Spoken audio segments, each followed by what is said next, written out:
নমস্কার, welcome to my YouTube channel. So আজকের recipe হচ্ছে চিকেন কারি। তো প্রথমে আমরা একটু রেসিপিগুলোকে দেখে নিই। একটু লেমন জুস, গার্লিক, একটা টমেটো পেস্ট, পেঁয়াজ কুচি, একটু লঙ্কা গুঁড়ো, ধনে গুঁড়ো, জিরে গুঁড়ো এবং বাদবাকি মশলাগুলো।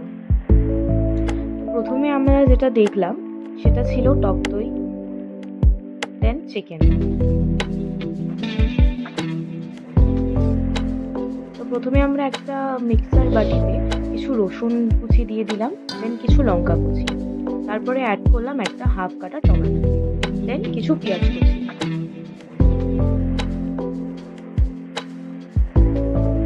তারপরে চিকেনটা আমরা লেমন জুসটা চিকেনটার মধ্যে দিয়ে দিলাম এবং টক দইটা অ্যাড করলাম।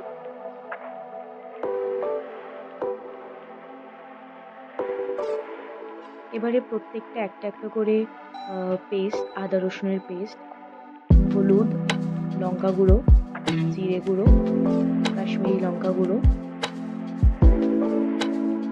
আর ধনে গুঁড়ো অ্যাড করে দিলাম।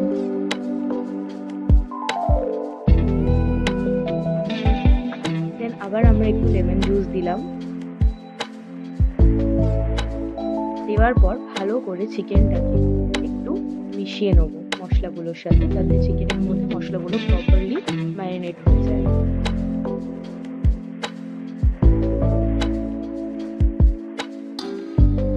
ভালো করে ম্যারিনেট করে নেওয়ার পর আমরা একটু সর্ষের তেল চিকেনটার মধ্যে দিয়ে দিলাম, যাতে স্বাদটা একটু ভালো আসে। দেন আবার ভালো করে একটু ম্যারিনেট করে নেওয়া হচ্ছে। দেন কড়ার মধ্যে আমরা একটু সর্ষের তেল দিলাম। সর্ষের তেলটাকে একটু ভালো করে গরম করে নেওয়ার পর আমরা একে একে আমাদের আরও সরঞ্জাম দিতে থাকবো। প্রথমে কড়াটাকে একটু গরম করে নেব,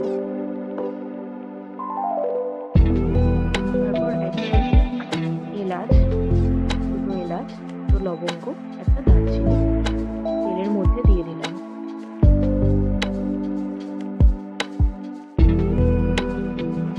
তারপরে আমরা অ্যাড করলাম তেজপাতা। ভালো করে এই মিক্সচারগুলোকে গরম করে নিচ্ছি। দেন একে একে আমরা পেঁয়াজ কুচি অ্যাড করলাম। পেঁয়াজের পরিমাণটা চিকেনের হিসাবে করে নেবেন। তারপরে ভালো করে পেঁয়াজটাকে আমরা গরম তেলের মধ্যে ভেজে নিচ্ছি।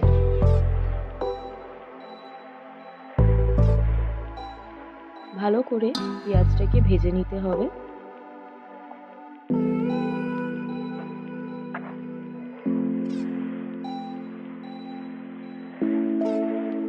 পেঁয়াজটা ভাজার সময় আমরা একটু রসুন কুচো ভালো করে থেতো করে আবার ওর মধ্যে অ্যাড করে দিলাম।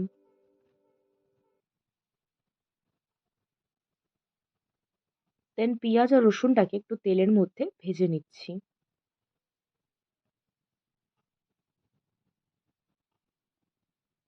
একটু ভালো করে নাড়াচাড়া করে নেব।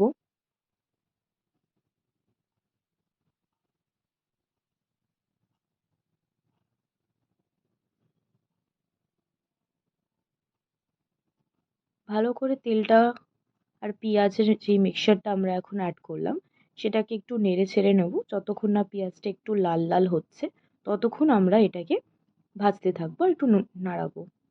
দেন আমরা যেই মিক্সচারটা তৈরি করেছিলাম ওটা পেঁয়াজ আর রসুনের মধ্যে অ্যাড করে ভালো করে ওটাকে নেড়ে চেড়ে নিচ্ছি,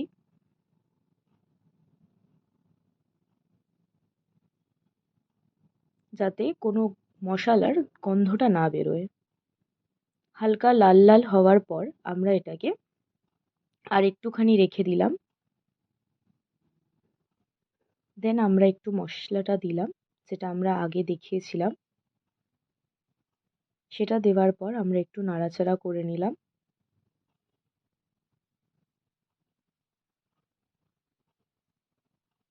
ভালো করে একটু তেলের মধ্যে মিক্সচারটা দিয়ে যেই মশলাটা এখন অ্যাড করলাম সেটা একটু নেড়ে নিচ্ছি। দেন যখন এটা একটু লাল লাল হয়ে গেল এবং এই মশলা থেকে তেল বেরোনো স্টার্ট করলো, আমরা একে একে